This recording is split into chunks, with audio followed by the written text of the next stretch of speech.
우리 느헤미야 13장 28절부터 31절까지 앞에 넘겨주세요. 성경 구절. 네, 같이 봉독하도록 하겠습니다. 시작. 대제사장 엘리야십의 손자 요야다의 아들 하나가 호론 사람 산발랏의 사위가 되었으므로 내가 쫓아내어 나를 떠나게 하였느니라. 내 하나님이여, 그들이 제사장의 직분을 더럽히고 제사장의 직분과 레위 사람에 대한 레위 사람에 대한 언약을 어겼사오니 그들을 기억하옵소서. 내가 이와 같이 그들에게 이방 사람을 떠나게 하여 그들을 깨끗하게 하고 또 제사장과 레위 사람의 반열을 세워 각각 자기의 일을 맡게 하고 또 정한 기한에 나무와 처음 익은 것을 드리게 하였사오니 내 하나님이여, 나를 기억하사 복을 주옵소서. 아멘. 자리에 앉으시길 바랍니다. 오늘은 11월의 마지막 주일입니다. 세상적으로는 송년을 향해서 그리고 교회력으로는 대강절을 향해서 가는 마지막 주일입니다. 성경 읽기는 구약을 이제 끝내고 신약을 향해서 달려가는 그런 날이네요. 오늘도 하나님의 크신 은혜가 여러분 가운데 가득하고 또 새로운 한 해를 준비할 수 있는 창조적인 능력을 주시는 귀한 하루가 되기를 주님의 이름으로 축복합니다. 구약에서 신약으로 넘어가는 마지막 시기를 침묵시대 또는 중간시대 이렇게 부르거든요. 그리고 바로 그 전 시대가 바벨론 포로 후기 시대입니다. 바벨론 포로 후기에도 훌륭한 신앙의 인물들이 많았습니다. 예를 들어서 학개, 에스라, 에스더, 말라기, 이런 사람이 다 성경의 훌륭한 인물들입니다. 근데 그 중에서 저는 오늘 느헤미야에 대해서 설교를 해보려고 합니다. 느헤미야라고 하는 이름의 뜻은 하나님께서 위로하신다, 그런 뜻입니다. 아주 이름도 매력이 있죠. 그런데 느헤미야서를 잘 읽어보면 느헤미라고 하는 사람이 한 사람의 신앙인으로서 너무나 매력적인 사람이라고 하는 것을 알 수가 있습니다. 우리도 매력적인 신앙인이 되면 얼마나 좋겠어요, 그죠? 옆에 분하고 한번 축복하겠습니다. 매력적인 사람이 됩시다. 네, 한 번 더 매력적인 신앙인이 됩시다. 아멘. 느헤미야가 얼마나 매력적인가 하면 기독교 리더십을 공부하는 사람들 또는 가르치는 사람들은 구약에 나오는 최고의 리더로서 느헤미야를 손꼽습니다. 그리고 느헤미야에 관한 책들을 읽어보면 아주 단편적인 책들에도요, 느헤미야가 가지고 있는 리더십에서 우리가 배워야 될 것을 쭉 리스트를 써놓거든요. 그러면 15가지, 20가지의 리더십의 퀄리티, 그런 어떤 그 자격 또는 성품, 이런 것들을 써놓습니다. 그렇게 흥미로운 사람, 매력적인 사람이 누구냐면 느헤미야입니다. 여러분이 좀 더 느헤미야를 집에서 열심히 한 번 더 읽으시고 그런 점들을 발견할 수 있게 되기를 바라며, 오늘은 시간이 제한되어 있으니까 그 느헤미야에게 하나님은 도대체 어떤 은혜를 주셨을까, 거기에 대해서 살펴보도록 하겠습니다. 먼저 느헤미야의 프로필을 좀 살펴보면 이렇게 매력적이었던 느헤미야는 페르시아의 아닥사스다 왕 밑에서 술 맡은 관원장을 했습니다. 유대 사람이 페르시아 왕실에서 술 맡은 관원장을 했다고 하는 것은 굉장히 왕에게 신뢰를 받았던 사람인 것을 알 수 있습니다. 고대 역사 기록을 읽어보면 왕에게 사적으로 가장 큰 영향력을 미쳤던 사람이 둘이 있는데, 한 사람은 왕후입니다. 왕후. 그러니까 침대머리에서 하는 이야기가 옛날에도 통했던 거죠. 또 하나는 누구였냐면 술 맡은 관원장이었다 그래요. 왜냐하면 술 맡은 관원장은 황제를 암살하기를 원하는 사람들의 시도가 많았던 그때 진짜 신뢰하는 사람이 아니면 맡길 수 없었던 것이죠. 그래서 술 맡은 관원장은 항상 왕의 옆에 있었고 사적인 시간을 많이 보내었으며 그렇게 신뢰를 받는 사람이었던 것이죠. 그러니까 느헤미야의 그 중용은 사실은 굉장히 눈에 띄는 것이죠.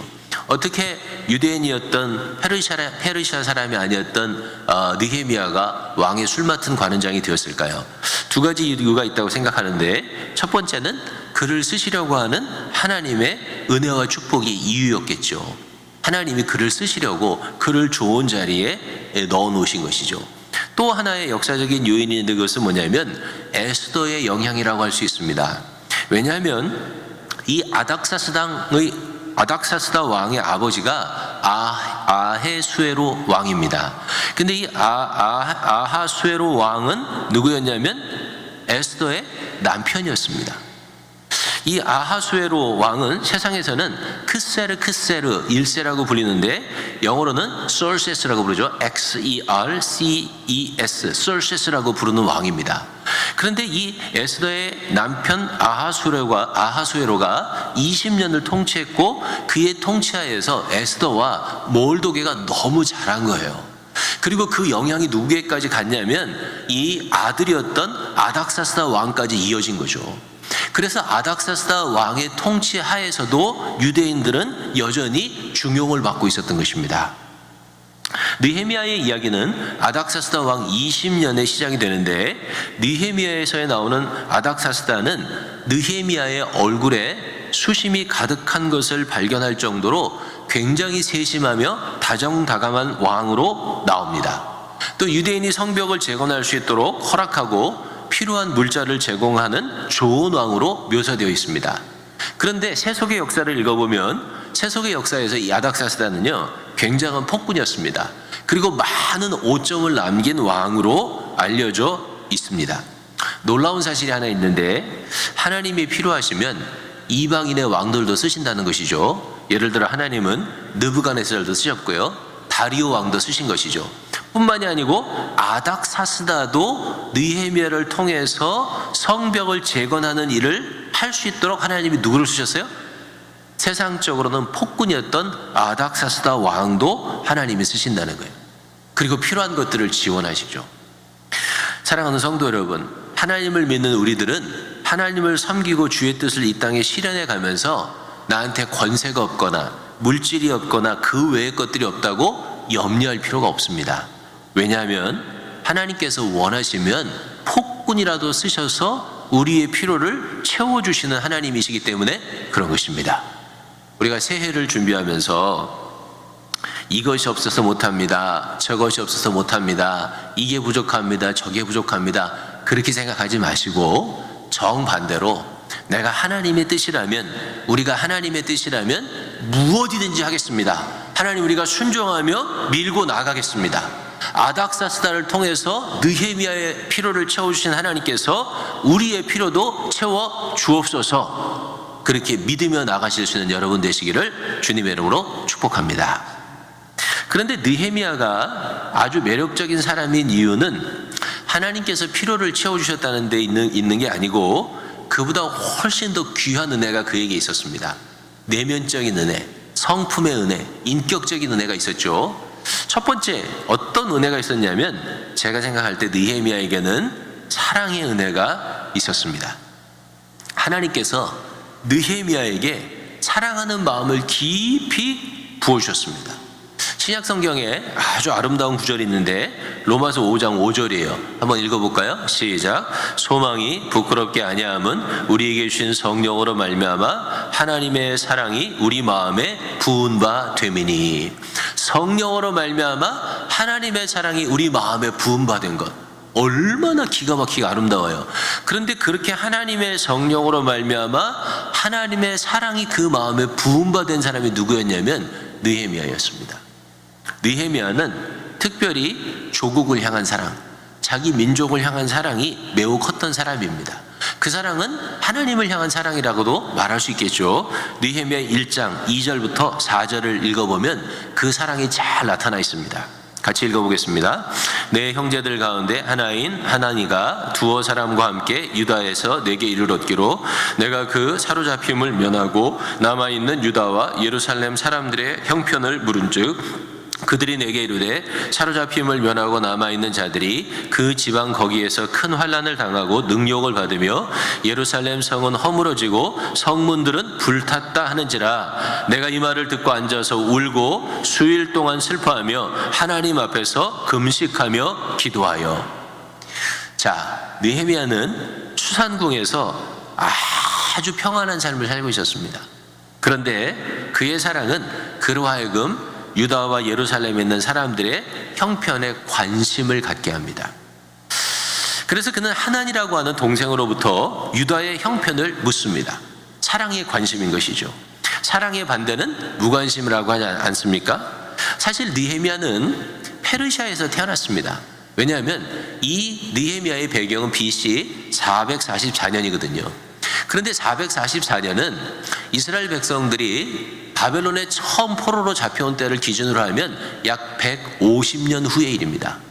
그럼 150년 후의 일이라는 것은 무슨 말이냐면 느헤미야는 페르시아에서 태어나서 자랐다는 말이죠.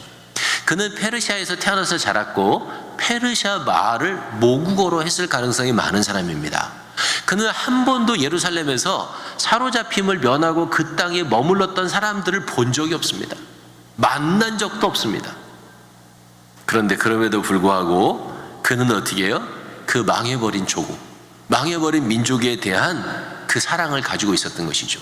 거기에 대한 관심을 가지고 있었던 것이죠. 거기에 대해서 아무런 관심을 갖지 않아도 누구도 비난할 사람은 없었습니다. 그런데 하나님이 그의 심령 가운데는 그 사랑을 부어주셨던 것입니다.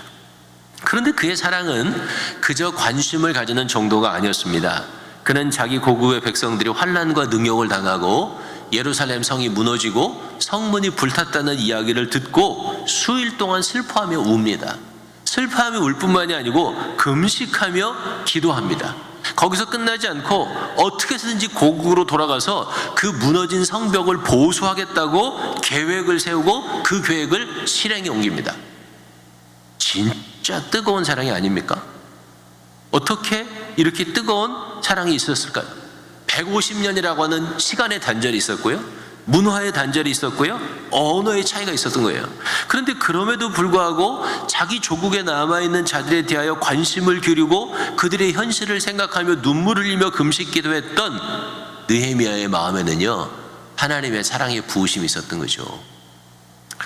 오늘을 사랑하는 우리들 가운데도 그런 사랑을 찾아볼 수 있을까요? 여러분은 어떠세요? 우리가 두고 온 조국, 그리고 분단된 우리의 반쪽 북한의 형편에 관심을 가지고 그들이 당한 아픈 현실 때문에 눈물을 흘리며 금식 기도하는 사람들이 우리 가운데 몇 명이나 있을까요? 우리가 조국을 생각하면서 잘한다고 생각되는 것, 좋은 면에서 말한다면 조국을 생각해서 잘 됐으면 좋겠다, 그런 마음을 갖는 정도라고 생각이 돼요. 좀 어려운 이야기를 들으면 안타깝다, 그런 마음을 갖죠. 그거는 긍정적인 면인 것 같아요. 그런데 좀 부정적인 면에서 생각해 보면 너무나 많은 사람들이 조국을 욕하죠. 비난합니다. 문재인이가 어쩌고 김정은이가 어떻고 맨 비난하는 소리들입니다. 그런데 정말 조국을 위해서 한 번이라도 눈물을 흘리면서 금식하는 사람은 손꼽기가 어려운 거죠. 아니, 두고 온 조국은 그만두고요, 우리가 섬기고 있는 교회와 우리가 살아가고 있는 커뮤니티를 생각해 봐도 마찬가지가 아닌가 싶습니다. 고통당하는 사람들에 대한 기도와 관심과 금식은 어디로 가고, 우리는 우리가 살아가고 있는 이 커뮤니티 안에 있는 사람들, 교회 안에 있는 사람들에 대해서도 비난과 손가락질이 가득한 것은 아닐까, 그런 생각을 해봅니다. 여러분이 다 방송이나 인터넷을 통해서 아시겠지만 최근에 인도의 벵갈만에 있는 노스 센티넬이라고 하는 섬에서 원주민의 삶을 이어가고 있는 한 부족에게 복음을 전하려다가 그들이 쏜 화살에 맞아서 죽은 미국인 선교사 이야기를 들으셨을 것입니다. 그의 이름은 존 알렌 차우라고 하는 사람입니다. 27살을 먹은 젊은 미국 선교사예요. 생기기도 잘생겼더라고요, 내가 찾아보니까. 근데 이 소식을 들은 많은 사람들의 마음이 옛날과 같지 않은 것을 보면서 안타까움을 느낍니다. 왜냐하면 심지어 믿는 사람들도 뭐라고 생각하냐면, 왜 법을 어기면서까지 거기까지 가서 무리한 선교를 하다가 죽어서 사회적인 지탄을 받는가 라고 비판하는 마음이 믿는 사람들 마음에도 가득하더라고요. 근데 제 마음에도 좀 그런 마음이 없었던 건 아니에요.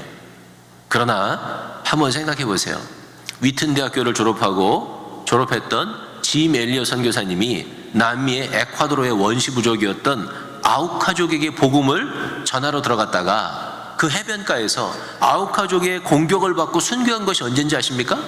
1956년이에요. 지금부터 불과 62년 전입니다.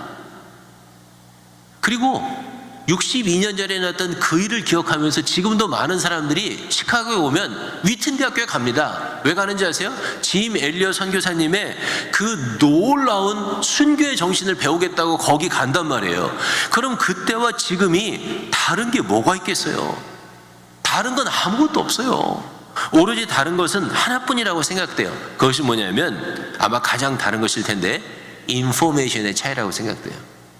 지금은 정보화 시대가 된 거죠. 그래서 너무나 유무선 통신의 발달로 말미암아서 이 서구화된 사회에서는 정보가 많고 빨리 오간다는 거예요. 그러나 사랑하는 교회 여러분, 생각해 보세요. 원시 부족의 삶을 유지하고 있는 아우카 부족이나 센티넬 부족이나 그들은 어떻게 해요? 1956년이나 지금이나 똑같은 거예요. 똑같잖아요. 다른 게 뭐가 있습니까?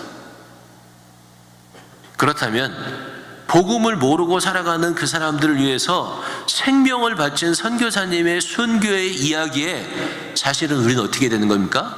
눈물을 흘리면서 안타까워해야 되는 거죠. 그들의 복음화를 위해서 금식하며 우리라도 기도해야 되겠다, 그렇게 마음을 먹는 것이 마땅한 마음 아니겠습니까?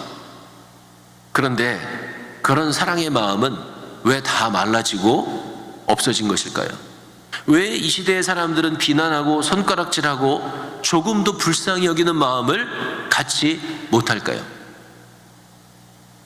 저는 이 정보화의 시대가 우리들의 마음을 너무나 황폐하게 했다고 생각합니다. 정보의 물결이 메마른 건조한 사막의 바람 같다고 생각돼요. 인터넷이나 소셜미디어에서 들어오는 수없이 많은 이야기들이 우리 마음을 계속 말라서 갈라지게 만드는 것이라고 저는 그렇게 생각합니다. 이 시대를 살아가는 사람들의 비극이죠. 우리 모두에게 하나님의 사랑의 은혜가 필요한 이유입니다. 우리 모두에게 하나님의 사랑이 부어져야만 되는 것입니다. 성령으로 말미암아 우리 마음에 하나님의 사랑이 부어져서 우리의 딱딱한 마음이 부드러워져야 되는 것이죠. 비난하고 비판하는 마음이 불쌍히 여기는 마음으로 하나님의 사랑이 부어질 때 바뀔 수 있는 것입니다. 그 하나님의 사랑이 우리 가운데 부어지고 넘쳐야 우리도 금식하고 기도할 수 있지 않겠습니까? 느헤미야에게 그 사랑의 은사가 있었던 거죠. 그 사랑의 부으심이 있었던 거예요. 그래서 느헤미야는 매력적인 거죠.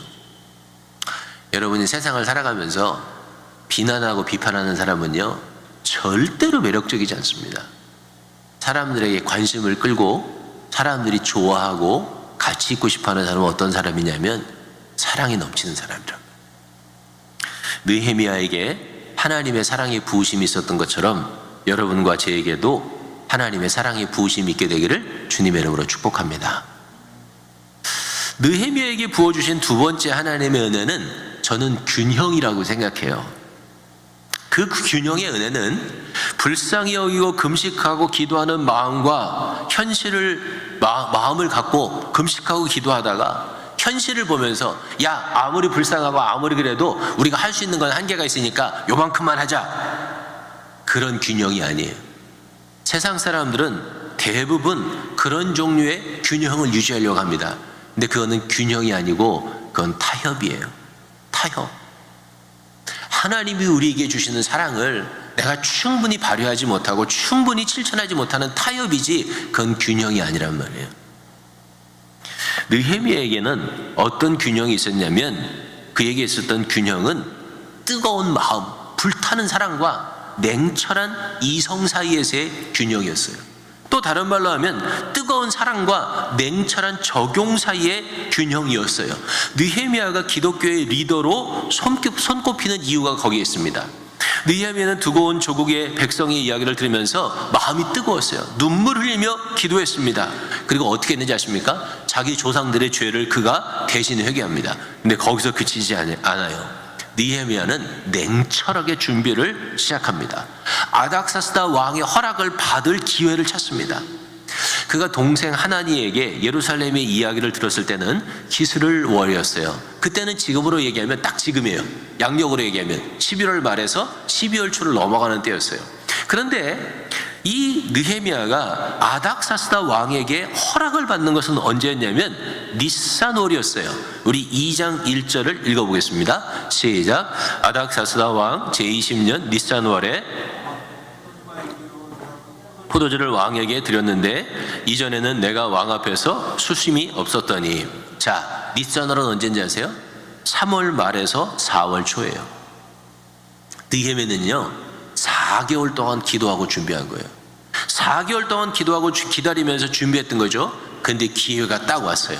왕이 물어보는 거예요. 야, 네 얼굴에 왜 수심이 있느냐? 느헤미야가 어떻게 했는지 아십니까? 집에 가서 성경 읽어보세요. 이미 읽으셨겠죠? 왜냐면 이미 지나갔으니까 성경 통독에서. 그는 잠시 하나님 앞에 묵도했습니다. 그 순간에 잠시 하나님 앞에 묵도하고 나서 아닥사스다 왕에게 필요한 것을 소상하게 아뢰입니다. 무슨 말이냐면 이미 준비가 다 돼 있었던 거예요. 나를 유대의 총독으로 보내주십시오. 그리고 거기에 대한 조서를 내려주십시오. 왕의 삶님 그 감독에게 이야기를 해서 성벽을 지을 수 있는 모든 제목을 보내주십시오.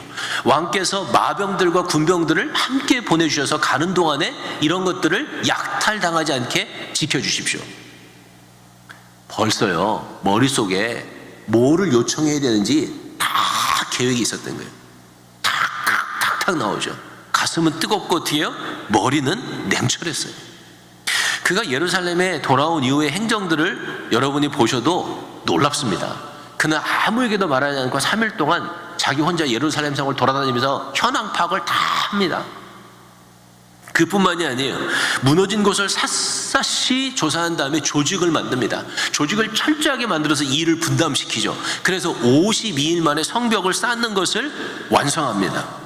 그는 주변의 나라들의 계속적인 위협에 대비합니다. 그래서 어떻게 해요? 성을 쌓는 일과 사람들을 지키는 일을 효과적으로 이루어냅니다. 그뿐만이 아니에요. 그는 두 번에 걸쳐서 개혁을 일으키는데 그 개혁을 통해서 나라 안에 하나님을 섬기는 신앙이 자리 잡을 수 있도록 제도와 조직을 개선합니다. 정말 믿기지 않을 정도의 냉철한 판단으로 그렇게 사람들을 동원하고 일을 분담시키고 조직을 만들고 목표를 달성하고 정말 놀라운 행정가의 모습과 전략가의 모습을 보여줘요.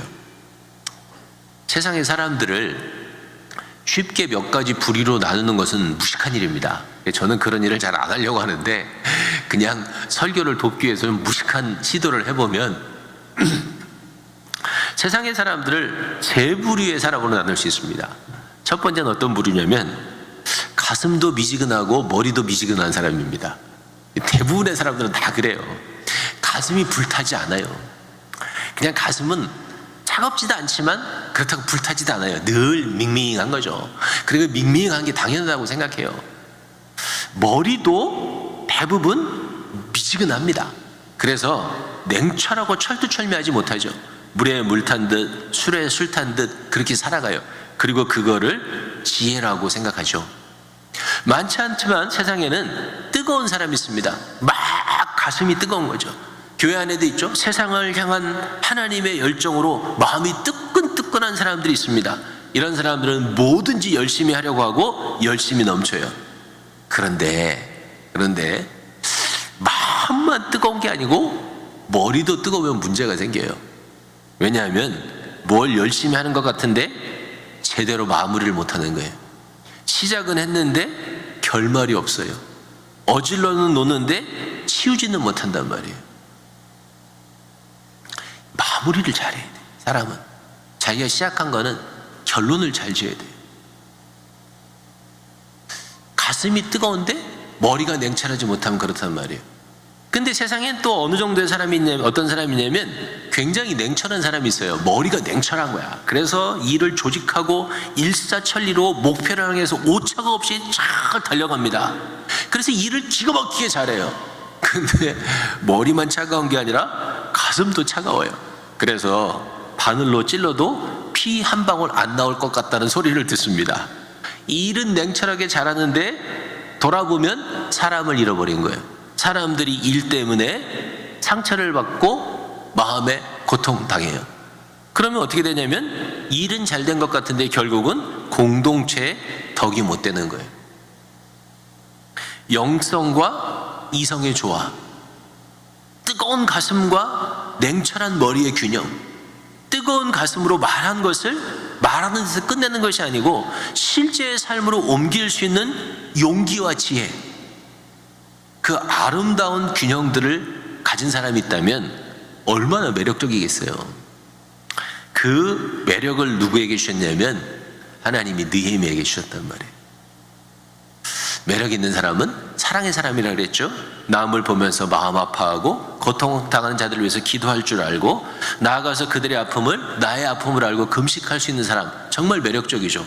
그런데 그 사랑의 매력이 있는 사람이 그 사랑을 삶으로 실천해 갈 때 그 매력은 말할 수 없이 확대되어지는 것이죠. 우리가 교회에서 몇 번 불러봤는데요, 다시 복음 앞에라고 하는 찬양이 있어요. 그 찬양의 가사가 이렇게 되죠.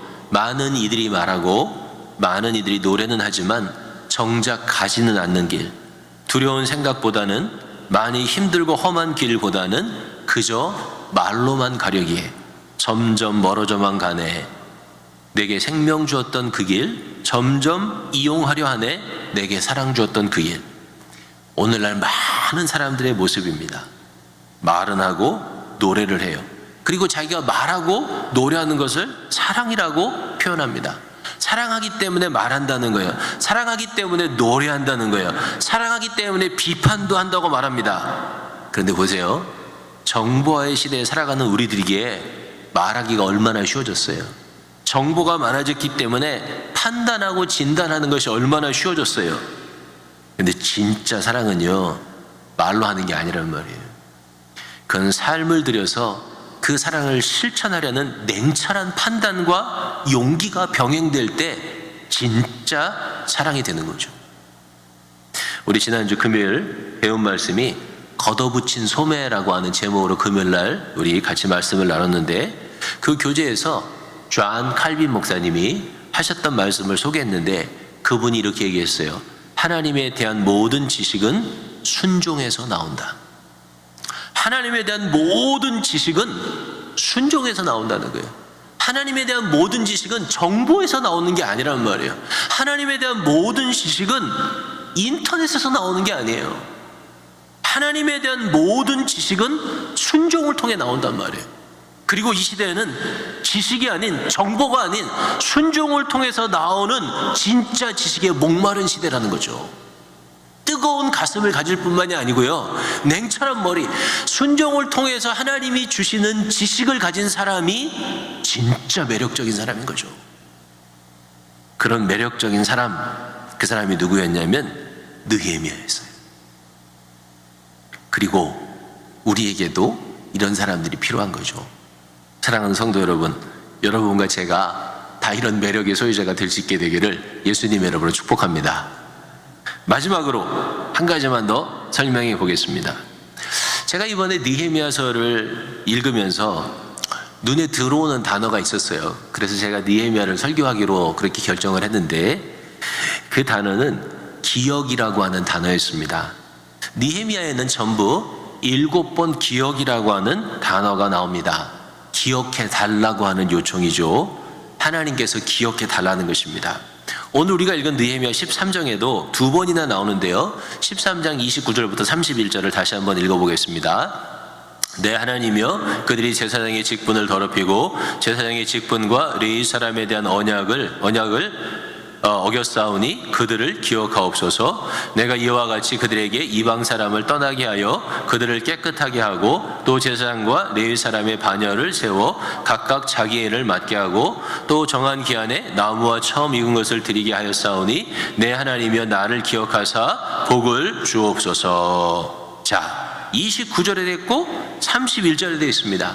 29절에는 제사장의 직분을 더럽히고 레위 사람에 대한 언약을 저버린 자들을 기억해달라고 이야기하고 있고, 31절에는 자신이 예루살렘을 정결하게 하고 레위 사람과 제사장의 직무를 재확립하고 하나님께서 정한 길들을 지켜서 예배하게 한 일들을 어떻게 해요? 기억해달라고 요청하고 있습니다. 느헤미야가 원하는 오직 한 가지 자신을 위한 소망은 뭐였냐면 기억해달라는 거예요. 하나님이 기억해달라는 거예요. 느헤미야는 유다의 총독으로 와서 성벽을 재건하고 2번의 종교 개혁을 일으키면서 개인적으로 유익을 얻을 만한 일이 거의 없었어요.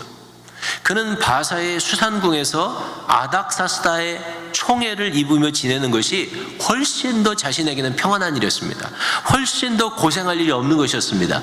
훨씬 더 돈이나 개인적인 부와 영화를 누리기에 좋은 자리가 거기였어요. 그런데 그는 평안함과 안락함의 자리를 버리고 사명의 자리와 헌신의 자리로 내려갑니다. 그리고 모든 면에서 모범을 보이려고 노력합니다.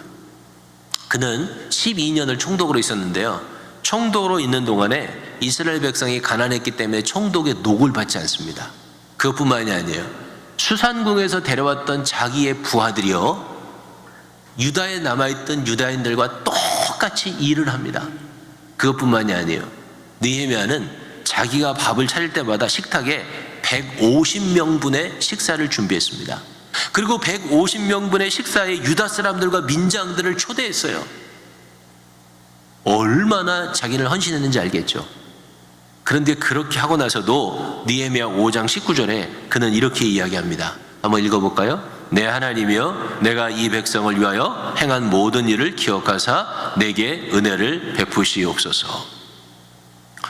느헤미야는요, 주님이 기억하시면 족하다고 생각한 거예요.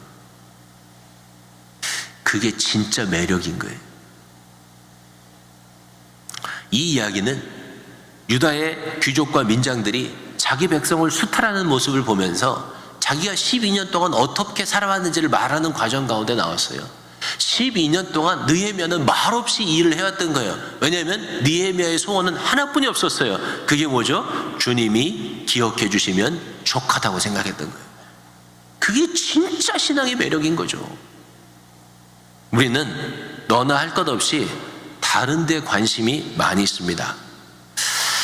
하나님이 알아주시면 족한데 라고 하는 생각을 떠나죠. 그래서 어떻게 생각하냐면, 하나님도 알아주시고 사람도 알아주면 좋지, 그렇게 생각을 합니다. 대부분이 다 그래요. 하나님도 알아주시고 사람도 알아주면 좋지, 그렇게 생각을 해요.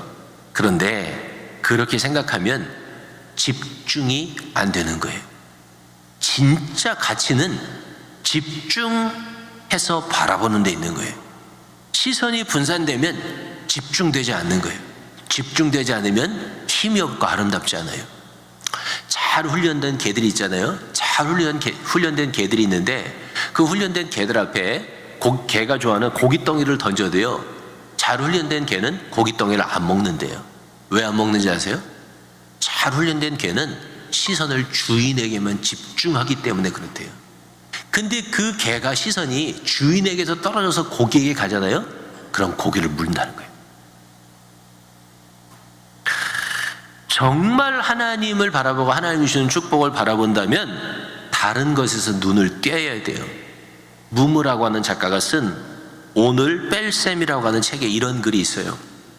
미 항공우주국에서 1970년 4월 11일 세 번째로 달 착륙을 목표로 해서 우주선을 쏘아 올렸습니다. 근데 32만 1860km까지 날아오른 아폴로 13호에서 2개의 산소통 중에 하나가 폭발하는 사고가 일어났어요. 더 큰 문제는 나머지 산소통 하나도 폭발의 위험성에 놓이게 되었다는 것입니다. 갑자기 통신이 두절되고 산소의 부족을 겪게 된 이 우주선이 엿새 뒤에 무사하게 극적으로 생존해서 돌아옵니다. 그래서 온 세계 사람들이 깜짝 놀랐어요. 그런데 세상 사람들이 더 놀라운 것은 그 무사귀환의 배경이 뭐였냐면 모든 것을 수동으로 조작했다는 거예요. 다른 말로 하면 전기를 다 꺼버린 거예요. 무사 생활한 우주인들이 인터뷰에서 이렇게 얘기했대요. 우주선의 기체는 이미 작동이 불가능할 정도로 망가져 있었습니다. 우리는 결단을 해야만 했었습니다. 우리는 미 항공우주국의 지시를 어기고 모든 우주선의 불을 껐습니다. 불을 끌 수밖에 없는 형편이었습니다. 그러나 놀라운 기적이 불을 끄는 순간에 일어났습니다. 불을 끄는 순간 희미하게 보이던 지구가 선명하게 보이기 시작했습니다.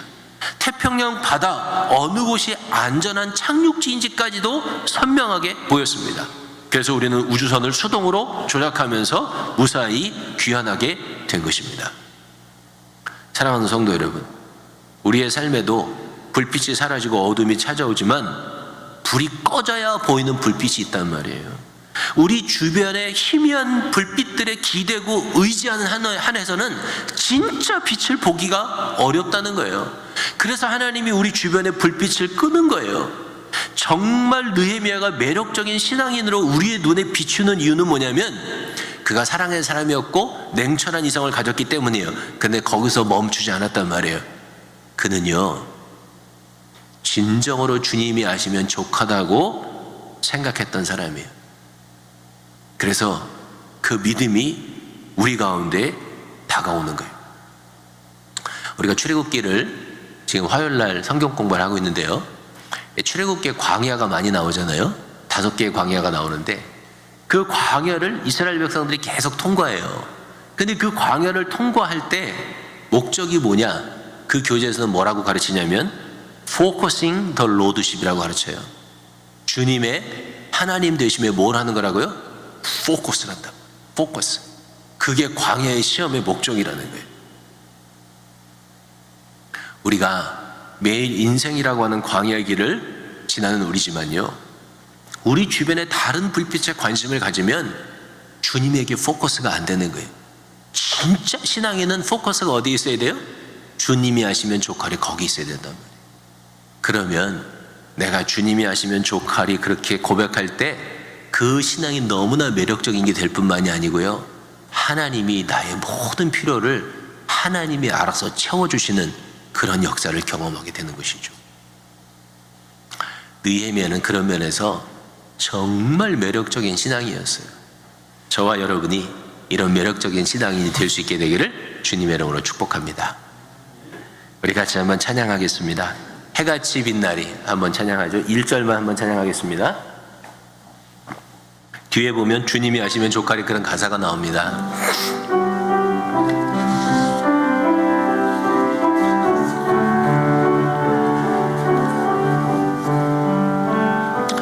당신의 그 섬김이 전국에서 해같이 빛나리. 당신의 그 겸손이 전국에서 해같이 빛나리. 당신의 그 믿음이 전국에서 해같이 빛나리. 당신의 그 충성이 전국에서 해같이 빛나리. 주님이 기억하시면 족하리. 예수님 사랑으로 가득한 모습 천사도 흠모하는 아름다운 그 모습 전국에서 해같이 빛나리.